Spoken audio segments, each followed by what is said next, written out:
শোক তখনই হইতো, আমরা কিন্তু শোকার্ত নই। আমরা সেদিনই শোকার্ত হব যেদিন আমার শহীদ ভাইদের, হত্যাকারীদের বিচার করা হবে। শহীদ ভাইরা যে দাবি আদায় করতে গিয়ে শহীদ হয়েছে, সেই দাবিগুলো আদায় করা হবে, তখন আমরা শোকার্ত হব, আমাদের চোখ দিয়ে পানি পড়বে। এখন পর্যন্ত শহীদরা আমাদের দাবি আদায়ের অনুপ্রেরণা, শহীদরা আমাদের শক্তি। প্রত্যেকটা বিশ্ববিদ্যালয়ে যে, বিশ্ববিদ্যালয় কলেজে পুলিশ, র্যাব, বিজিবি, সেনাবাহিনী, সোয়াট, র্যাব যারাই আছে, এদেরকে প্রত্যাহার করতে হবে, ইন্টারনেট সবাই রাখতে হবে, ক্যাম্পাস গুলো খুলে দিতে হবে। এবং অবশ্যই অবশ্যই আমাদের যে দাবিটা রয়েছে, প্রধানমন্ত্রী ছাত্র সমাজের কাছে এই যে ছাত্র হত্যার দায় নিয়ে ক্ষমা চাইতে হবে, দুঃখ প্রকাশ করতে হবে। দ্বিতীয়ত হচ্ছে, এই যে নির্বিচারে গুলি করার নির্দেশদাতা হিসাবে স্বরাষ্ট্রমন্ত্রীকে পদত্যাগ করতে হবে, ওবায়দুল কাদেরকে পদত্যাগ করতে হবে, আইনমন্ত্রীকে পদত্যাগ করতে হবে। পাশাপাশি ডিজিটাল ক্র্যাকডাউন করে এই যে নেট বন্ধ করার দায়ে তথ্য প্রতিমন্ত্রী জোনায়েদ আহমেদ পলকে পদত্যাগ করতে হবে। একই সাথে আমরা দেখতে পেয়েছি যে আন্তর্জাতিক গণমাধ্যমে ছাত্র সমাজকে এবং আন্দোলনকারী শিক্ষার্থী এবং যারা শহীদ হয়েছে তাদেরকে ড্রাগ এডিক্টেড করা, তাদের নিয়ে কুরুচিপূর্ণ বক্তব্য দেওয়া এবং এই আন্দোলনকে ভিন্ন খাতে প্রভাবিত করার জন্য বক্তব্য দিয়েছেন। সেই বক্তব্যের দায়ে তথ্য প্রতিমন্ত্রীকে পদত্যাগ করতে হবে। এই যে দাবিগুলো আমাদের রয়েছে, সেই দাবিগুলি যতদিন না পর্যন্ত আমাদের আদায় হবে ততদিন পর্যন্ত আমাদের কর্মসূচি চলবে। আপনাদের সাথে শিক্ষার্থীরা কতটুকু আসলে যুক্ত হয়েছে, কতটা জনগণ, সাধারণ জনগণ আপনাদের সাথে যুক্ত হয়েছে? জনগণের আন্দোলন বলছেন আপনারা, কিন্তু সাধারণ জনগণ আসলে কতটা আপনাদেরকে সমর্থন দিচ্ছে? আমরা যদিও দেখছি যে একটু আগে সোহেল তাজ তিনি নিজেও শিক্ষার্থীদের পাশে দাঁড়িয়েছেন, তিনি ডিবি অফিসে গিয়ে বলেছেন শিক্ষার্থীদের বুকে যেন আর একটি গুলি না লাগে। তিনিও অনেকটাই তার অবস্থান জানিয়েছেন। আসলে শিক্ষকরাও কি আপনাদের পাশে এসে দাঁড়িয়েছে কিনা, নাকি আগের মতোই আপনাদের এই আন্দোলনকে নিয়ন্ত্রণে যেটা নেওয়া পুলিশের নিয়ন্ত্রণে চলে গেছে বা চলে যাওয়ার নেয়ার চেষ্টা করছে এখন যেটা করছেন? ধন্যবাদ। এর মাঝে আমি একটা প্রশ্ন করেছিলেন যে আন্দোলন করছে ছাত্ররা, মারামারি বা জ্বালাপোড়া করছে ছাত্ররা, এই যে বক্তব্যটা, সেটাকে আমি দ্বিমত পোষণ করছি।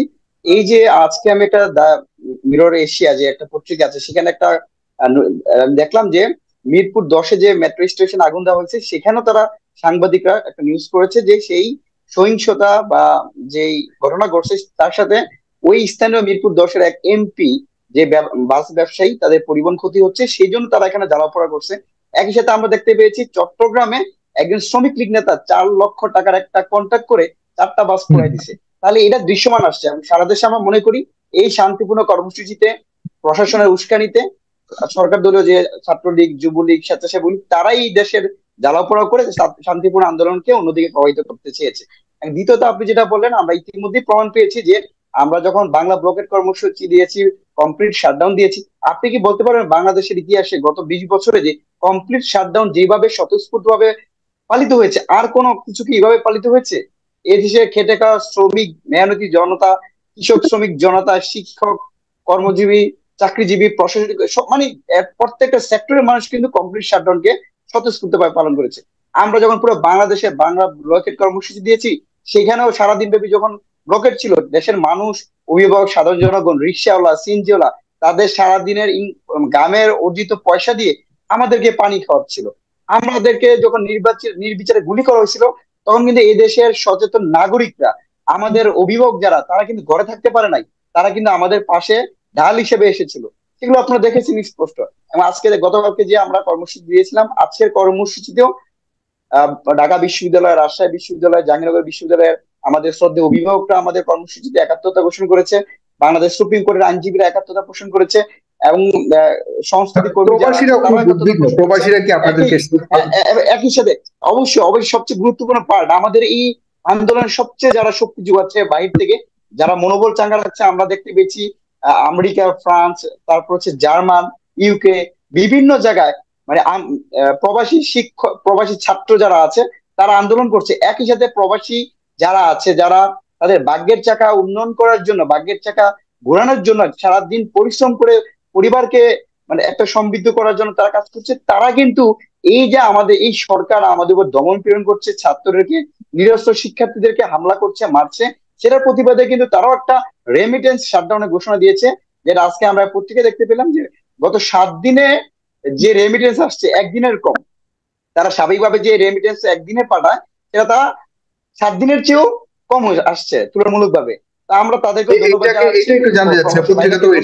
আপনাদেরকে সমর্থনের জন্যই প্রবাসীরা একটা অবস্থান নিয়েছে, এরই ফলাফল হিসেবে এটা দেখতে চাইছেন? অবশ্যই, এবং সেটা দৃশ্যমান। যেটা আমি বলেছি, বিভিন্ন বিশ্ববিদ্যালয়ের শিক্ষার্থী যারা, তারা তো সরাসরি কর্মসূচি করছে, বিভিন্ন জায়গায় কর্মসূচি ঘোষণা দিয়েছে। এবং আমাদের প্রবাসী ভাই যারা আছে, আপনার এই টকশোতে কিছু আগে একজন বললেন যে যতক্ষণ না পর্যন্ত এই সরকার এই যে নির্বিচারে গুলি করা হচ্ছে, হত্যাকারীদের বিচার করা হচ্ছে, ততক্ষণ পর্যন্ত সে রেমিটেন্স পাঠাবেন না। এইভাবে আমরা দেখতে পাচ্ছি সরকারকে একটা চাপ প্রয়োগ করা। আমরা যেভাবে বিভিন্ন প্রকার শান্তিপূর্ণভাবে চাপ প্রয়োগ করার চেষ্টা করছি আন্দোলনের মাধ্যমে, জনস্রোত তৈরি করার মাধ্যমে, একই সাথে প্রবাসীর দিকে একটা অব্যাহত চাপ রয়েছে, সেটাকে আমরা সাধুবাদ জানাচ্ছি। এরা অব্যাহত রাখার জন্য অনুরোধ করছি। একই সাথে আমাদের দেখেন আজকের কর্মসূচিতে আমরা কিন্তু ঘোষণা দিয়েছি আগামীকাল যে কর্মসূচি আছে, যে রাষ্ট্রীয়ভাবে শোক দিবস পালন করা হচ্ছে। আমরা কিন্তু বলেছি যে শোক তখনই হইতো, আমরা কিন্তু শোকার্ত নই। আমরা সেদিনই শোকার্ত হব যেদিন আমার শহীদ ভাইদের, হত্যাকারীদের বিচার করা হবে। শহীদ ভাইরা যে দাবি আদায় করতে গিয়ে শহীদ হয়েছে, সেই দাবিগুলো আদায় করা হবে, তখন আমরা শোকার্ত হব, আমাদের চোখ দিয়ে পানি পড়বে। এখন পর্যন্ত শহীদরা আমাদের দাবি আদায়ের অনুপ্রেরণা, শহীদরা আমাদের শক্তি।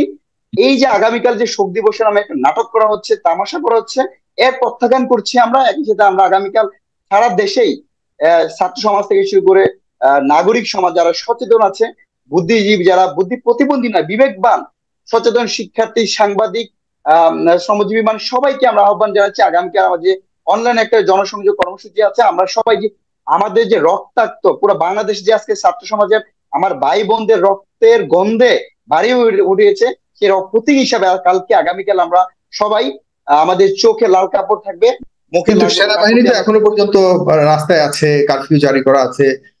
যদিও ইন্টারনেট কিছুটা হলো স্বাভাবিক গতি ফিরে পাচ্ছে ধীরে ধীরে, এই অবস্থাতে আপনারা এই কর্মসূচি পালনে বদ্ধপরিকর, এবং যে কোনো ধরনের বাধা আসলে তখন আপনারা আপনাদের ভূমিকা কি থাকবে, কারণ কারফিউতে আছে। কারফিউ আছে, এবং সেই কারফিউ থাকা অবস্থায় আজকে আমরা কর্মসূচি করেছি। আমরা একই সাথে যে আমাদের 9 দফাতে স্পষ্ট আছে, প্রত্যেকটা বিশ্ববিদ্যালয়ে যে বিশ্ববিদ্যালয় কলেজে পুলিশ, র্যাব, বিজিবি, সেনাবাহিনী, সোয়াট, র্যাব যারাই আছে, এদেরকে প্রত্যাহার করতে হবে, ইন্টারনেট স্বাভাবিক রাখতে হবে, ক্যাম্পাস গুলো খুলে দিতে হবে। এবং অবশ্যই অবশ্যই আমাদের যে দাবিটা রয়েছে, প্রধানমন্ত্রী ছাত্র সমাজের কাছে এই যে ছাত্র হত্যার দায় নিয়ে ক্ষমা চাইতে হবে, দুঃখ প্রকাশ করতে হবে। দ্বিতীয়ত হচ্ছে এই যে নির্বিচারে গুলি করার নির্দেশদাতা হিসাবে স্বরাষ্ট্রমন্ত্রীকে পদত্যাগ করতে হবে, ওবায়দুল কাদেরকে পদত্যাগ করতে হবে, আইনমন্ত্রীকে পদত্যাগ করতে হবে।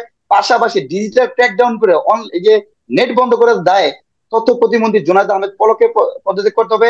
একই সাথে আমরা দেখতে পেয়েছি যে আন্তর্জাতিক গণমাধ্যমে ছাত্র সমাজকে এবং আন্দোলনকারী শিক্ষার্থী এবং যারা শহীদ হয়েছে তাদেরকে ড্রাগ এডিক্টেড করা, তাদের নিয়ে কুরুচিপূর্ণ বক্তব্য দেওয়া এবং এই আন্দোলনকে ভিন্ন খাতে প্রভাবিত করার জন্য বক্তব্য দিয়েছেন। সেই বক্তব্যের দায়ে তথ্য প্রতিমন্ত্রীকে পদত্যাগ করতে হবে। এই যে দাবিগুলো আমাদের রয়েছে, সেই দাবিগুলি যতদিন না পর্যন্ত আমাদের আদায় হবে, ততদিন পর্যন্ত আমাদের কর্মসূচি চলবে। সেই কর্মসূচিতে কিছু জায়গা হয়তো কৌশলগত জায়গায় আমরা মাঠে আছি, আবার অনলাইন ভিত্তিক করছি, আবার হয়তো বাংলা ব্লকের কর্মসূচি আসবে, সাধারণ কর্মসূচি আসবে, অথবা আরো বড় কর্মসূচি আসবে। তবে আমাদের দাবি আদায় না হওয়া পর্যন্ত যেই রকম ভয়ভীতি জুজু দেখাক না কেন, ছাত্র সমাজকে কখনোই পিছপা করানো যাবে না। আজকে দেখেছেন চট্টগ্রাম বিশ্ববিদ্যালয়ে এক শিক্ষার্থীকে নিয়ে যাচ্ছিল আমাদের বোনরা, সেই পুলিশ থেকে সেই শিক্ষার্থীকে কেড়ে নিয়ে আসছে। এর আমাদের অনুপ্রেরণা, যতদিন পর্যন্ত আমাদের এই বোনরা আমাদের রাজপথে আছে থাকবে, আমাদেরকে কোনোভাবেই দমানো যাবে না। ধন্যবাদ। আপনাকে অনেক ধন্যবাদ জানাচ্ছি। প্রিয় দর্শক, আপনারা কি একমত কিনা আসলেই এই আন্দোলন চালিয়ে তারা সফল হবে কি মনে করেন কিনা আপনারা? যেটা নাজুল হাসান বললো, আপনাদের মতামত জানতে চাই কমেন্ট বক্সে।